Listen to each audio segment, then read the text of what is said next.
Now that your wife is dead, grieve, pack your bags, and never come back, my son-in-law exclaimed at dinner, and my daughter just smiled and nodded. The house was never really yours anyway. I left, but not to pack my bags, but to the bank and unfolded my plan. Before we continue, please subscribe to the channel and let us know where you are listening in the comments. The fork trembled in my hand as I stared across the dining table. 7 days since Martha's funeral. 7 days of expecting comfort from the children we'd raised, loved, sacrificed for. Instead, Perry leaned back in his chair like he owned the place. Harold. His voice cut through the silence sharp as winter wind. We need to talk. Sienna wouldn't meet my eyes.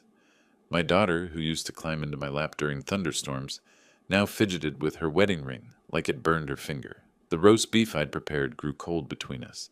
What's on your mind, son? The word felt foreign. Perry had never been a son to me, just the man who'd stolen my little girl's heart 12 years ago. This house.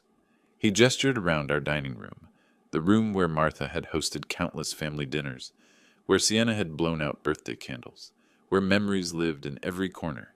It's too big for one person.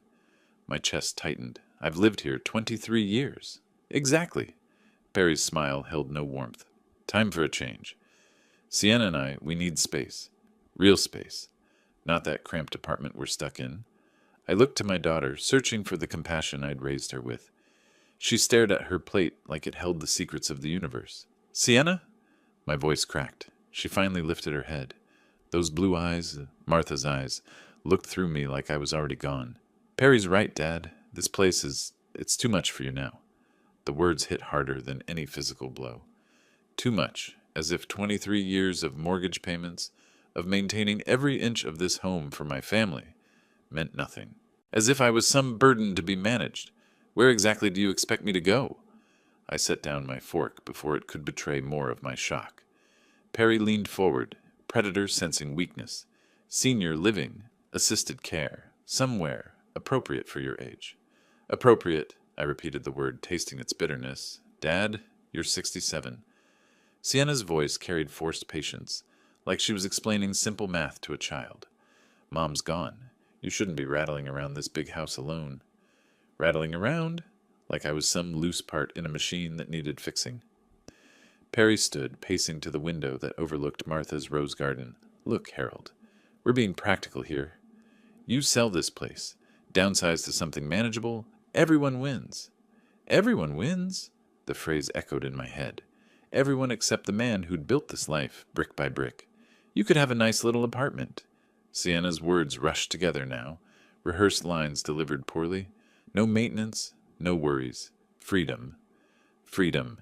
They were repackaging exile as liberation.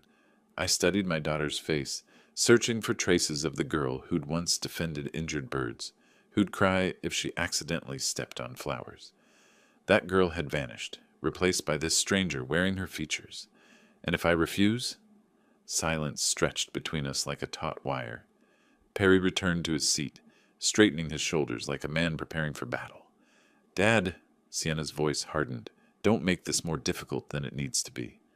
More difficult, as if my attachment to the home I'd shared with my wife for over 2 decades was mere stubbornness.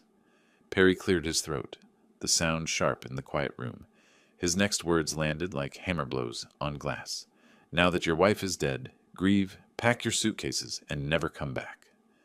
The brutality of it stole my breath. Martha, reduced to your wife, as if 38 years of marriage was just some temporary arrangement. Dead. Pack. Never come back. Each word calculated to wound. I waited for Sienna to gasp, to protest, to show some fragment of the daughter I'd raised. Instead, she nodded. Perry's right, Dad. It's time. Something inside me crystallized in that moment. Not broke. Crystallized. Like water freezing into something harder, colder, more purposeful. I stood slowly, my legs steadier than they'd been in days. I see. 2 words, that's all I managed. 2 words that held 38 years of marriage, 23 years in this house, 67 years of living honorably, and 7 days of grief they'd weaponized against me. I walked to the hallway closet and pulled on my jacket. Behind me, Perry's voice carried smugness like cologne. Smart choice, Harold. We'll help you look at places tomorrow. I didn't respond, couldn't respond. The door closed behind me with a soft click that seemed to echo through my chest. The evening air bit at my face as I stood on my own front porch, looking back at windows glowing warm and welcoming. My house, my life, my family, former family. I walked to my car, each step measured and deliberate. As I drove away, I didn't look in the rearview mirror. I was done looking backward. Something new was taking shape in the space where my heart used to be. Back in my study, I cleared the dinner plates with mechanical precision. Sienna and Perry had left 20 minutes ago, their car doors slamming like gunshots in the quiet evening. Now silence pressed against the walls of my house. Our house, Martha's and mine. I sank into the leather armchair that had been my refuge for 15 years. The graduation photo on my desk caught the lamplight. Sienna at 22, radiant in cap and gown, her arms wrapped around Martha and me. $89,000. That's what her education cost me. Every semester, every dormitory fee, every textbook and meal plan. I transferred the money gladly, watching my savings shrink as my daughter's future expanded. May 2013. The university auditorium was packed, but I only saw her. When they called her name, Sienna Marie Butler, Martha squeezed my hand so tight her wedding ring pressed into my palm. Our daughter walked across that stage like she owned the world. Afterward, in the parking lot, Sienna had thrown her arms around my neck, tears streaming down her face. "I can't believe you did this for me, Dad." Her voice broke with emotion. $89,000. I looked up the receipts you kept. You gave me everything. You're worth every penny, sweetheart. I promise I'll take care of you and Mom when you're older. I swear on my life, Dad, family takes care of family. Family takes care of family. The words echoed now like a cruel joke. I reached for the photo, tracing Sienna's young face through the glass. 5 years later, she'd needed another bailout. $65,000 this time for a house down payment. She and Perry couldn't qualify for the mortgage alone. Too much debt, insufficient credit. They'd sat in my living room, Sienna's eyes red from crying. "We'll pay you back, Dad, every dollar, with interest." Perry had nodded along, though his gratitude felt thin even then. But Sienna's desperation was real. She'd wanted that house like she'd once wanted her degree, with complete, consuming need. I'd written the check the next morning, 2 years ago, their wedding. $23,000 for the country club reception, the flowers, the photographer. Martha was already showing signs of the illness that would take her, but she'd insisted on the expense. "She's our only daughter, Harold. Let's give her a day she'll never forget." During the father-daughter dance, Sienna had whispered in my ear, "Thank you for everything, Dad, for making this perfect. I'm so lucky to have you." Perfect! The word tasted bitter now. Standing, I walked to the filing cabinet where I kept financial records. Martha had always teased me about my meticulous bookkeeping, but numbers don't lie. They tell stories more honest than promises. College, $89,000. House down payment, $65,000. Wedding, $23,000. Smaller loans over the years for cars, emergencies. Perry's failed construction business startup, $38,000, $215,000. Nearly 2/3 of my life savings poured into my daughter's happiness. Each check written with love, each transfer made with pride. A distant memory surfaced. Sienna at 7, wobbling on her first bicycle in our front yard. I'd held the seat steady, running alongside as she found her balance. "We'll always be a family, right, Daddy?" "Always, sweetheart. Family takes care of family." Even then, she'd understood the code we lived by, or I'd thought she had. My phone buzzed against the desk. A text from Sienna. "Thanks for understanding, Dad. This is really for the best. We'll help you find a nice place tomorrow." Understanding, as if I'd agreed to anything, as if being ordered from my own home was reasonable behavior, from the daughter I'd sacrificed everything for. I stared at the phone until the screen went dark, then set it aside. Something cold was settling in my chest, replacing the hurt with something harder. More focused. They thought they knew Harold Butler, the generous father, the grieving widower, the easy mark. They'd calculated wrong. 35 years in banking had taught me things about money and leverage they couldn't imagine. Opening my laptop, I began typing. Time to see exactly what my investments had purchased. Dawn found me staring at the ceiling, Martha's pillow still indented beside me. Sleep had been impossible. By 7 a.m., I'd showered, dressed in my best Navy suit, the one I'd worn to client meetings for 23 years, and made a decision. Desert Community Bank sat in downtown Scottsdale like a fortress of glass and steel. I'd worked in this building until my retirement 3 years ago, knew every corridor, every face. Walking through the lobby felt like stepping back in time. Harold Butler. The receptionist's smile was genuine. Haven't seen you in months. Here to see someone? James Morrison, if he's available. Tell him it's about a financial consultation. 20 minutes later, I sat across from James in his corner office. Same oak desk, same family photos, same meticulous organization I remembered. James had been my colleague for 15 years, a careful man with an eye for detail. You look well, Harold. He poured coffee from a thermal carafe. Though I was sorry to hear about Martha, she was a lovely woman. Thank you. I accepted the cup, feeling the familiar weight of business in my hands. I need to understand my financial exposure on some loans I guaranteed. James's expression shifted to professional alertness. Of course. Which accounts are you concerned about? My daughter's mortgage and anything related to my son-in-law's business ventures. Fingers dancing across his keyboard, James pulled up files that made his eyebrows rise incrementally. Well, since you co-signed on Sienna's original mortgage and the home equity line, I can certainly discuss your liability. Home equity line? I hadn't known about that one. The mortgage payments have been irregular for 8 months, James continued, scrolling through data. Currently 60 days behind. That puts your credit rating at risk. 60 days, my chest tightened. What about Perry's business accounts? James's pause told me everything before he spoke. The equipment loan you guaranteed for Morgan Construction Services defaulted 4 months ago. $78,000 in principal, plus accumulated interest and fees. $78,000. I set down my coffee cup carefully. Harold, I have to ask, are you aware of their current financial situation? Apparently not as aware as I should be. The home equity line was maxed out 6 months ago. $45,000 drawn against the property, combined with the mortgage arrears and Perry's business default. James leaned forward. Your liability exposure is significant. Over $120,000 if they continue defaulting. The numbers hit like physical blows. Not only had they burned through the money I'd given them, they'd borrowed against it and failed to pay that back too. There's more. James's voice dropped. Perry filed for business bankruptcy 2 weeks ago. It protects him from creditors, but your guarantees remain active.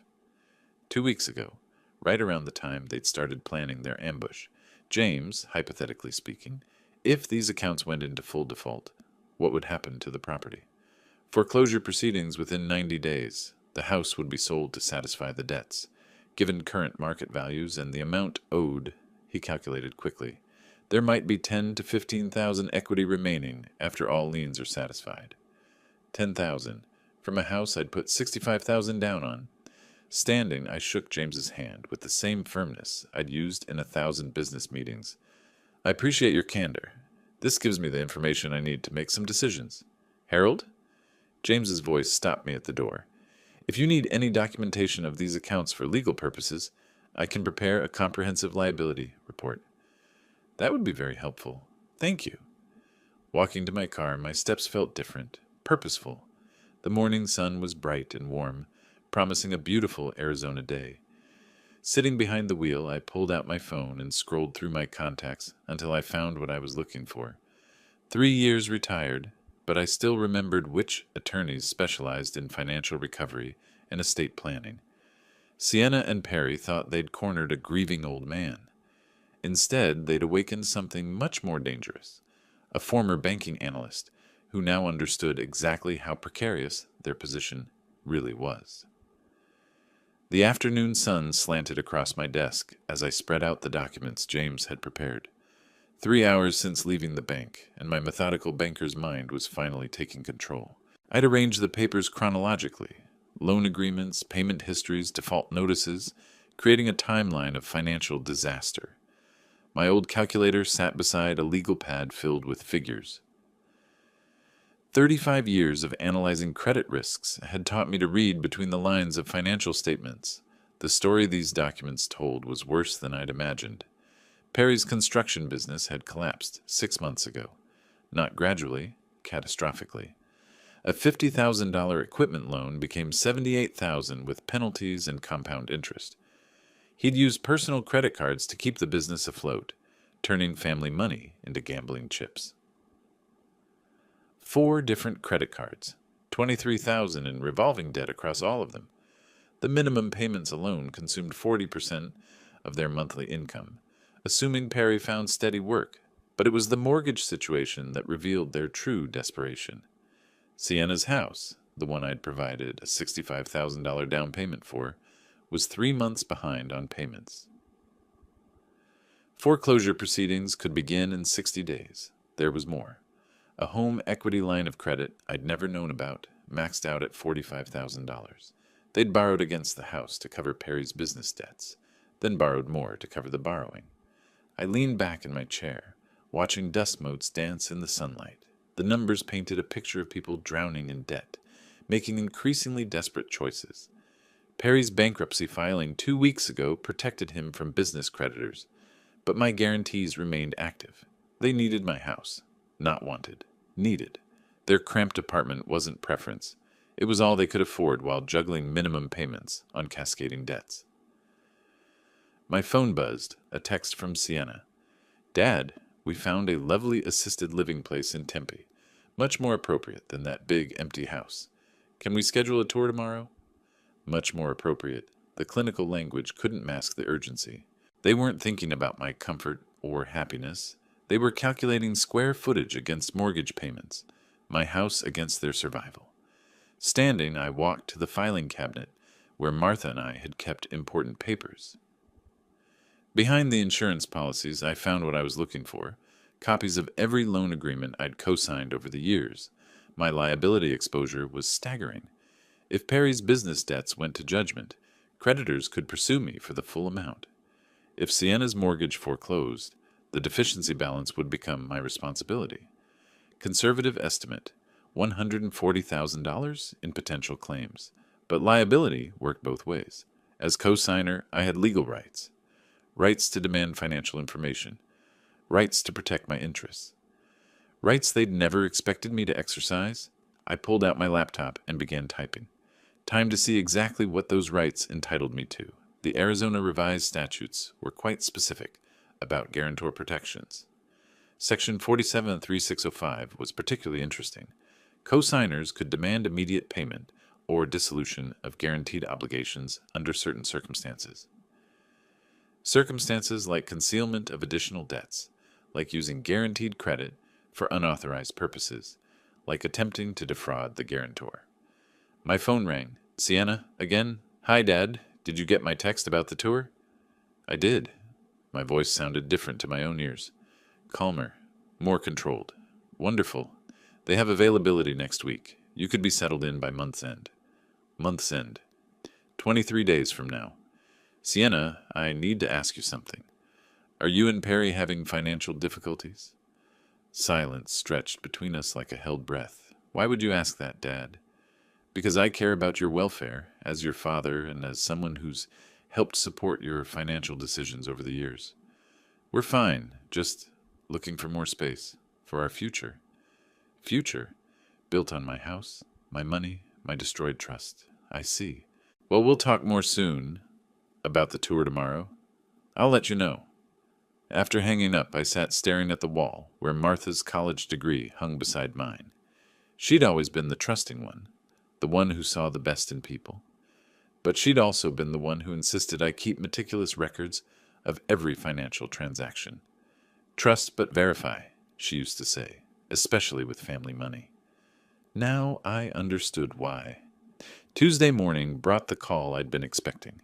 8:45, precisely the time desperate people contact family members, early enough to seem urgent, late enough to avoid accusations of panic. My coffee was still steaming when the phone rang. Sienna's name on the display brought a smile I hadn't felt in weeks. "Good morning, Sienna." "Dad?" Her voice carried an unfamiliar tremor. "I hope I'm not calling too early." Not at all. I've been up since 6. I settled back in my chair, watching steam rise from my mug. What can I do for you? A pause, then carefully chosen words. I need to discuss something important with you. About our conversation Sunday. Which part? Well, about the house situation and some financial concerns Perry and I are facing. Financial concerns. Such delicate language for catastrophic debt. I'm listening.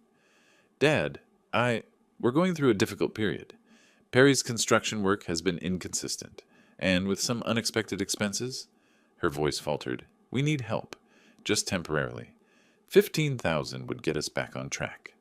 15,000, not even enough to catch up their mortgage payments, but probably enough to stave off foreclosure for another month. No, Sienna.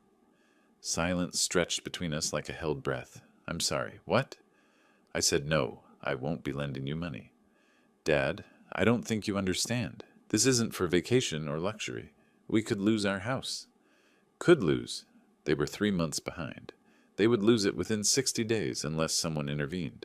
Someone like their generous father who'd always rescued them before. I understand perfectly. But you've always helped us. When I needed college money, when we bought the house, the wedding. Always helped. $215,000 worth of help, to be precise. That was then. Dad, what's wrong with you? Panic crept into her voice. This isn't like you. We're family. Family, the word she'd forgotten when ordering me to pack my bags and disappear. Are we? Of course we are. Dad, please. I know Sunday was tense, but we can work through this. We just need 15,000 to catch up payments and... The answer is no, Sienna. I don't understand. Her voice broke slightly. You have the money. You know you do. And we'll pay it back. We always have. Actually, they never had. Not once. Every loan became a gift through their practiced combination of gratitude and selective memory. No means no. Dad, please. Real desperation now, the facade crumbling. The mortgage company called yesterday. We have 2 weeks before they start foreclosure proceedings. I'm begging you. 2 weeks. My timeline was more accurate. They had less than that before the acceleration clause kicked in and the entire balance became due immediately. Have you considered downsizing? Perhaps something more appropriate to your current income? Dad, you can't be serious. That house is our home, our future. You helped us buy it. Helped them buy it? $65,000 down, my signature on their guarantee, my credit backing their dreams. Sometimes circumstances change. What circumstances? Dad, talk to me. What's really going on? What was going on? Their loving father had discovered exactly how much their affection was worth. Market rate, apparently, was one large house and immediate disappearance from their lives. I've made my decision. This is about Sunday, isn't it? About what Perry said? Her voice pitched higher. Dad, he didn't mean it. We were stressed, scared about money, and... Goodbye, Sienna. Dad, wait! I hung up. The phone immediately began ringing again. I turned off the ringer and returned to my newspaper.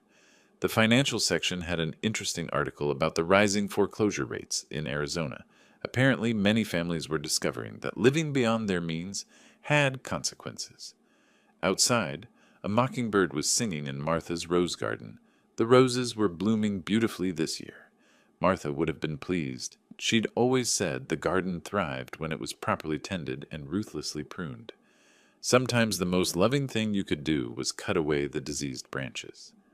My phone buzzed with a text. Dad, please call me back. We need to talk about this. I deleted the message and poured myself another cup of coffee. It was going to be a beautiful day. 2 days after my refusal, the notifications began arriving. Credit inquiries on accounts where I held cosigner liability. As guarantor, the system automatically flagged me when they applied for emergency loans. 3 different banks, all denied within hours. Wednesday afternoon found me parked across from Perry's construction site, observing their unraveling through my windshield. He stood beside a half-built foundation, phone pressed to his ear, gesturing frantically. Even from this distance, his agitation was unmistakable. His supervisor approached twice during my 20-minute observation. Both conversations ended with Perry turning away, shoulders rigid with frustration. A man under pressure makes mistakes, and construction work doesn't forgive carelessness. Thursday morning brought me to Common Ground's coffee shop, a local favorite among banking professionals. I'd cultivated relationships here for 30 years, relationships that now provided valuable intelligence. Harold Butler, as I live and breathe. Margaret Walsh, from First National, slid into the booth across from me. Haven't seen you since Martha's service. How are you holding up? Day by day, Margaret. The house feels empty, but keeping busy helps. Of course. She stirred her latte thoughtfully. Speaking of keeping busy, we had an interesting application yesterday. Your son-in-law, actually. Perry Morgan. I kept my expression neutral. Oh? High-risk case. Debt-to-income ratio approaching 60%. Recent business bankruptcy. Multiple inquiries across town. Margaret shook her head. We couldn't touch it with a 10-foot pole. Neither could anyone else, from what I hear. 60% debt-to-income. That was worse than my calculations had suggested. Family finances can be complicated, I offered.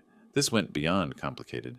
The application showed 3 months of missed mortgage payments, maxed credit cards. The works. She leaned forward conspiratorially. Between you and me, Harold, they're looking at foreclosure inside 2 weeks. I felt bad turning them down, but we have shareholders to consider. 2 weeks. My timeline had been optimistic. That's unfortunate. The sad part? If they'd had a qualified cosigner, someone with real assets and clean credit, we might have worked something out. But they came in alone, desperate as church mice. Qualified cosigner. The irony wasn't lost on me. After Margaret left, I sat finishing my coffee and considering the information. Perry and Sienna were discovering that financial reputation, once damaged, couldn't be quickly repaired.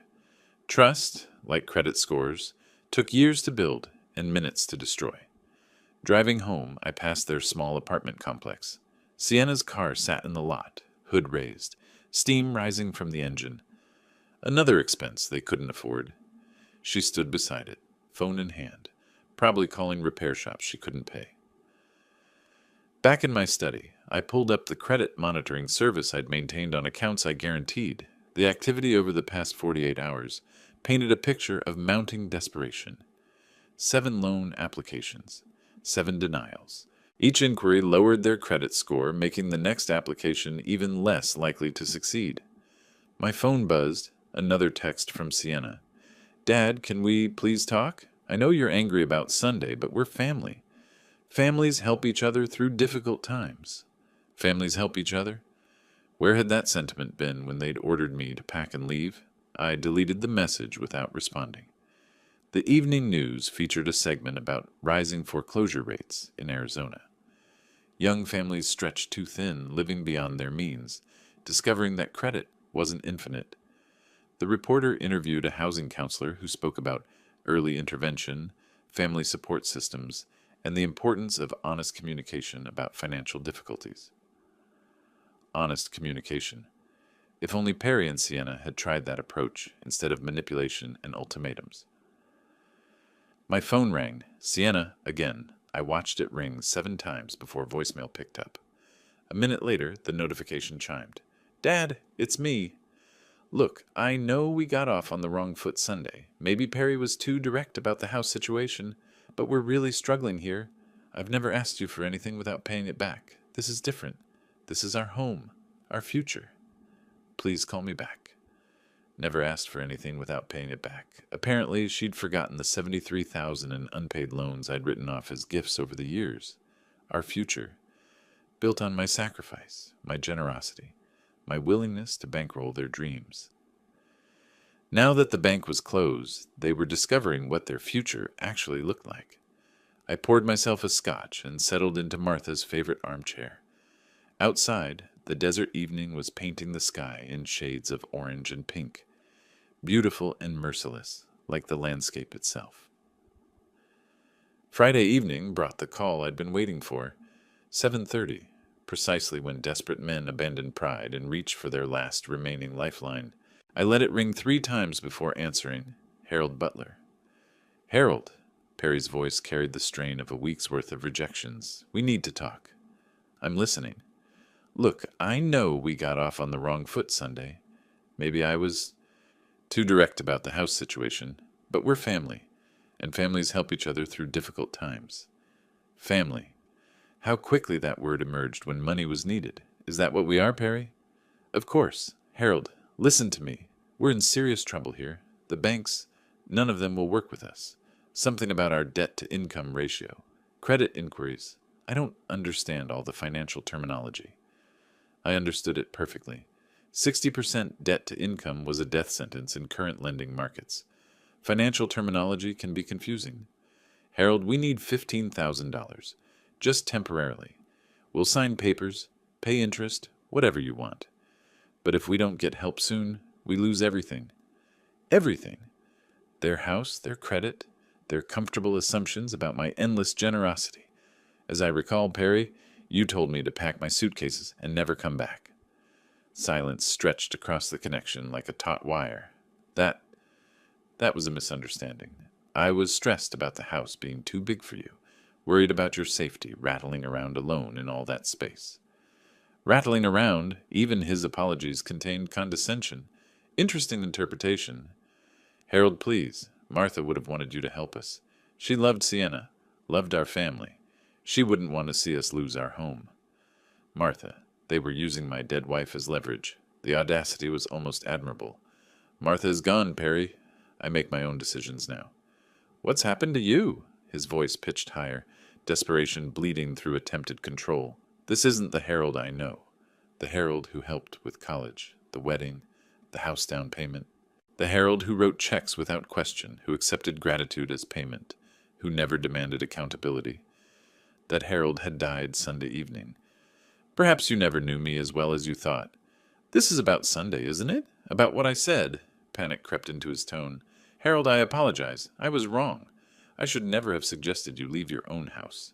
Should never have suggested. Not shouldn't have meant it, but shouldn't have said it. Your apology is noted. Then you'll help us? No. Why not? The question exploded across the line. You have the money. You know you do. 300,000 in savings, maybe more. What's 15,000 to you? 300,000, close to my actual balance. Someone had been researching my finances. How do you know my account balance, Perry? Sienna mentioned... Look, that doesn't matter. What matters is you can save us, and you're choosing not to. Choosing not to, as if generosity was an obligation rather than a gift. You're right, I am choosing. You son of... He caught himself, breathing hard. Harold, I'm trying to be respectful here, but you're pushing me. We're talking about your daughter's future. Your grandchildren's inheritance. Grandchildren that didn't exist, from a daughter who'd ordered me banished. Are you threatening me, Perry?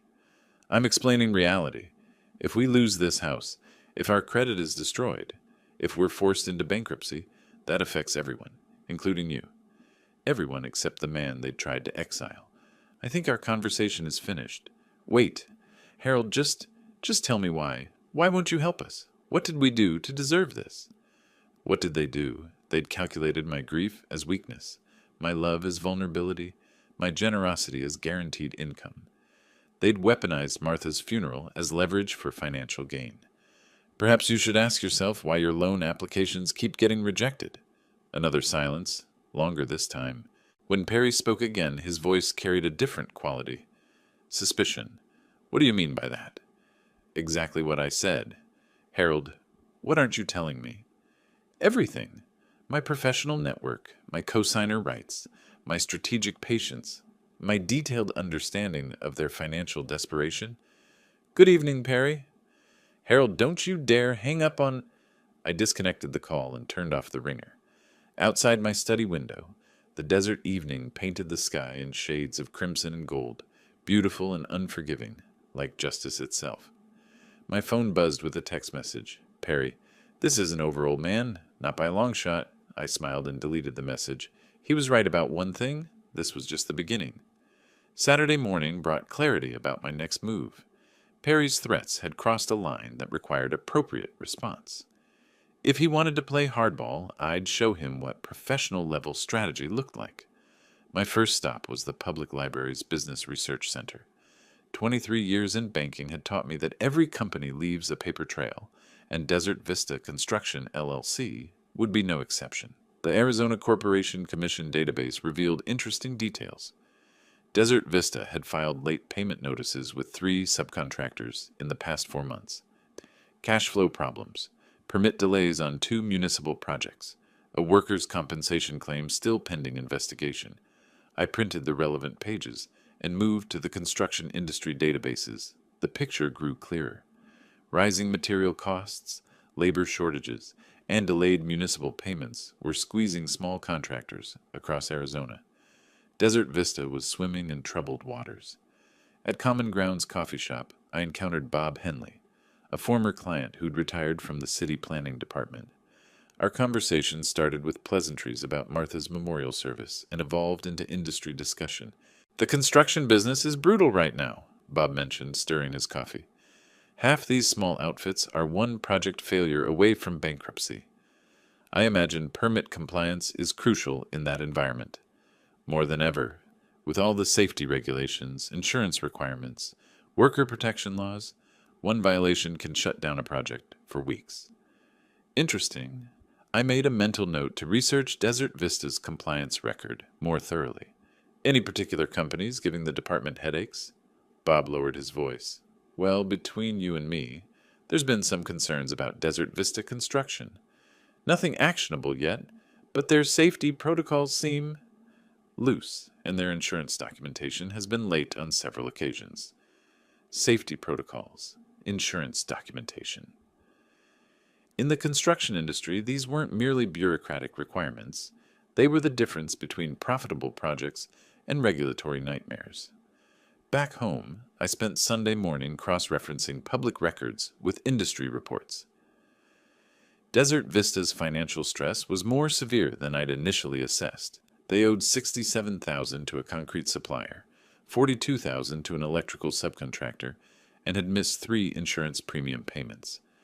But the most interesting discovery came from the Better Business Bureau database. 2 complaints filed in the past month, both regarding incomplete work and payment disputes, not enough to destroy a company, but sufficient to raise questions about reliability. I pulled out my old business contact list. Retirement hadn't severed all professional relationships. David Marsh at Southwest Insurance Group handled workers' compensation for most area contractors. Sarah Adams at Municipal Licensing had processed permit applications for decades. Both owed me favors from our banking days. By Sunday afternoon, I'd made discreet inquiries with 3 different agencies. Not accusations, simply concerned questions about industry compliance and risk management. Professional due diligence, the kind any experienced business analyst might pursue. "David, I'm doing some informal consulting work, and Desert Vista Construction came up as a potential partner," I'd explained to the insurance executive. "Their coverage seems adequate, but I wanted to verify their claims, history, and payment status." "Harold, between us, they're on thin ice. 2 late payments, and we're required to notify their bonding company. 1 more missed premium, and their coverage lapses." Coverage lapse. In the construction business, that meant immediate project shutdown and potential criminal liability for any workplace injuries. Sarah Adams at Municipal Licensing had been equally informative. Desert Vista, they've had permit issues lately. Nothing major, but enough to suggest management problems. Their foreman submitted incomplete safety plans twice, last month. Incomplete safety plans. Another red flag that regulatory authorities would watch carefully. I spent Sunday evening synthesizing my research. Desert Vista Construction was a company under pressure, walking a tightrope of regulatory compliance while struggling with cash flow problems. They needed every project to run smoothly, every permit to process without delay, every inspection to pass cleanly. Unfortunately for Perry, companies in precarious positions often found that small problems became large disasters very quickly, especially when those problems received the proper attention from regulatory authorities. I prepared a simple email to Bob Henley. "Bob, enjoyed our coffee conversation yesterday. Thought you might find these industry compliance reports interesting, particularly the section on safety protocol violations. Purely informational, of course." Attached were Desert Vista's public records showing their recent permit delays and safety documentation issues. Nothing confidential, nothing fabricated, simply publicly available information organized in a professionally compelling format. The email would reach Bob Monday morning. He'd review the materials, probably share them with his former colleagues in planning and safety inspection. Normal information sharing among professionals concerned about public safety. Within a week, Desert Vista Construction would find themselves facing the kind of regulatory scrutiny that could shut down projects and drain cash reserves. Perry had threatened me.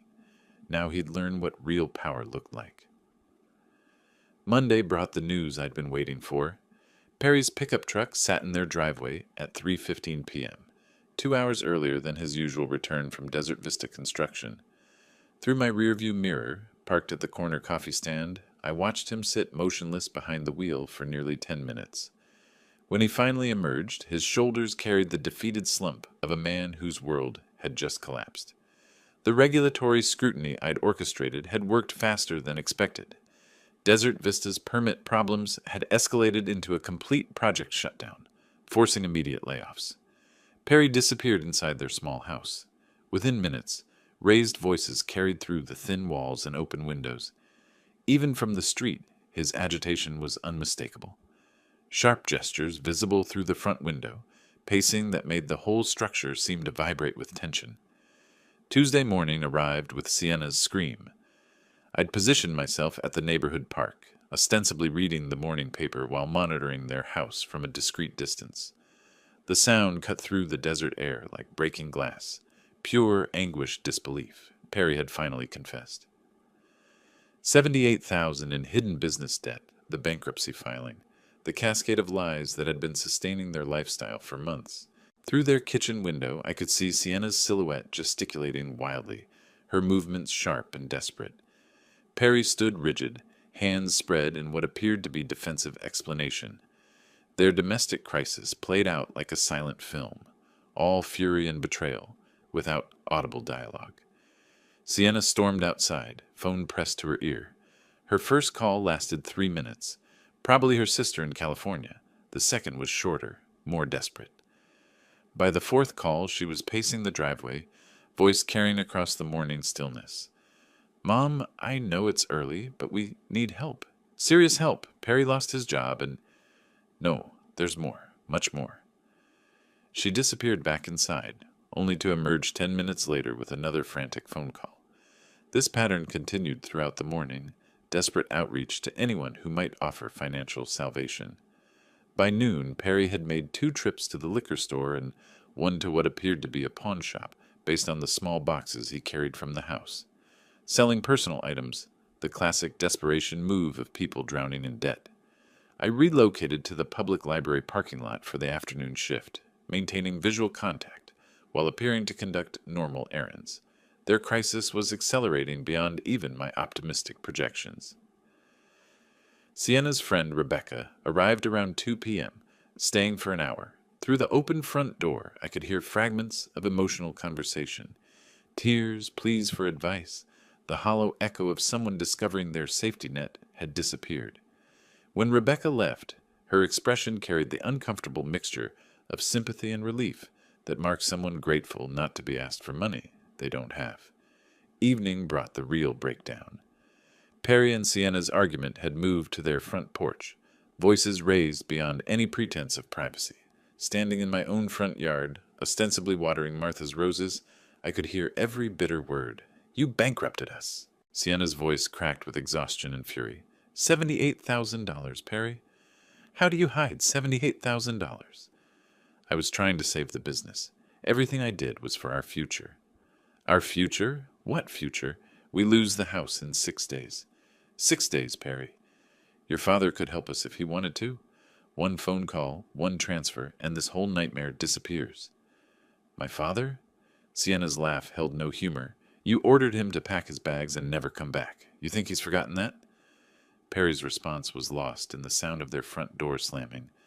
Sienna remained on the porch, sobbing into her hands with the raw despair of someone whose world had imploded in a single day. I coiled the garden hose and headed inside, satisfied with the day's intelligence gathering. My strategy was exceeding all expectations. Their marriage, already strained by financial pressure, was disintegrating under the weight of betrayal and hopelessness.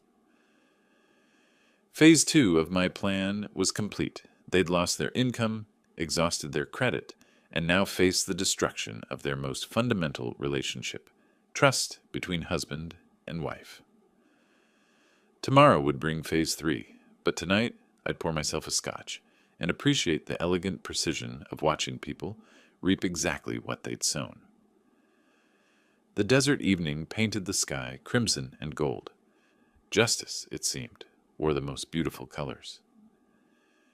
Wednesday evening brought the visitors I'd been expecting.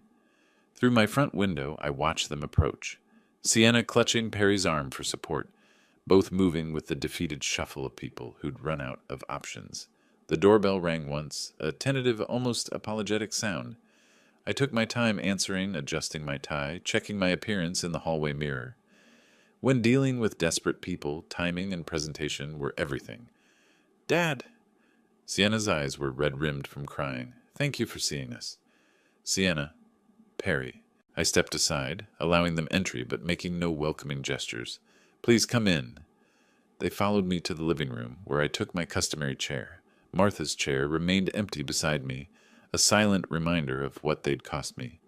Perry and Sienna perched on the edge of the couch like children called to the principal's office. "I suppose you have something to discuss." Sienna's composure cracked immediately. "Dad, we're in serious trouble. I know we made mistakes, said things we shouldn't have, but—" "Mistakes." I repeated the word with clinical precision. Interesting choice of terminology. "Harold, I need to apologize." Perry's voice carried the strain of swallowed pride. "What I said at dinner, about packing your bags, that was completely inappropriate.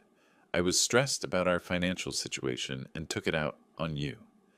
"Our financial situation." Even in apology, he was rewriting history. "You were stressed," I acknowledged. "About what, specifically?"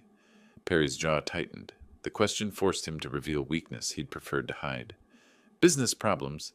Debt issues I should have discussed with Sienna earlier." "How much debt, Perry?" The silence stretched uncomfortably. Sienna looked at her husband with fresh pain. Even now he was reluctant to confess the full scope of his deception. $78,000, Perry finally admitted. "That's substantial." I kept my voice professionally neutral. "And your employment situation?" "I lost my job. Monday. Construction industry problems." Construction industry problems. Not regulatory scrutiny triggered by concerned citizens sharing public safety information. Perry still didn't understand the true scope of his predicament. "Dad, please!" Sienna's voice broke. "We lose the house in 5 days. I've called everyone. My sister, college friends, anyone who might help. Nobody has that kind of money available on short notice." "Nobody except the father she'd helped evict from his own home. And you thought of me. Your family." Tears streamed down her face. "You're all I have left since Mom died. She would have wanted us to stay together, work through our problems." "Martha, they were invoking my dead wife's memory to leverage sympathy from me. Your mother valued honesty above all else. She kept meticulous records, insisted on transparency in all financial matters." Sienna missed the implication, but Perry's eyes narrowed slightly. He was beginning to sense something beneath my calm responses. "Dad, I know I haven't been the perfect daughter, but I'm still your little girl. Please don't abandon me when I need you most." Your little girl, the same child who'd watched silently while her husband ordered me to pack my belongings and disappear. "What specifically are you asking me to do?" "Lend us money," Perry said quickly. 40,000 would cover the mortgage arrears and give us breathing room to find new employment. 40,000, a fraction of what they actually owed, but enough to postpone their day of reckoning. That's a substantial sum. "We'll pay you back," Sienna promised, with interest. "Whatever terms you want. We'll sign legal documents, put the house up as collateral." "Put the house up as collateral?" "The house I'd already provided the down payment for, on the mortgage I'd already guaranteed." "I see." I leaned back in my chair, studying their desperate faces. "And if I refuse?" The question hung in the air like smoke. Sienna's shoulders shook with suppressed sobs. Perry stared at the floor, pride and desperation warring in his expression. "Then we lose everything," Sienna whispered. "Our home, our marriage, our future." "Our future, built on lies, sustained by deception, collapsing under the weight of consequences they'd never anticipated." I stood slowly, walking to the window that overlooked Martha's garden. The roses were blooming magnificently this year. She'd always said that proper pruning was essential for healthy growth. This is quite a predicament you found yourselves in. Behind me, I could hear Sienna's quiet weeping, Perry's labored breathing. They were waiting for my decision, hanging on every word, completely dependent on my mercy. For the first time in weeks, I felt the deep satisfaction of perfect justice. "Before I consider your request," I said, turning from the window, "I think you should understand exactly how you arrived at this moment." Sienna wiped her eyes, confusion flickering across her tear-stained face. "What do you mean?" "I mean that very little of what's happened to you has been coincidental." I walked to my desk, opening the center drawer where I'd kept detailed records of every strategic decision.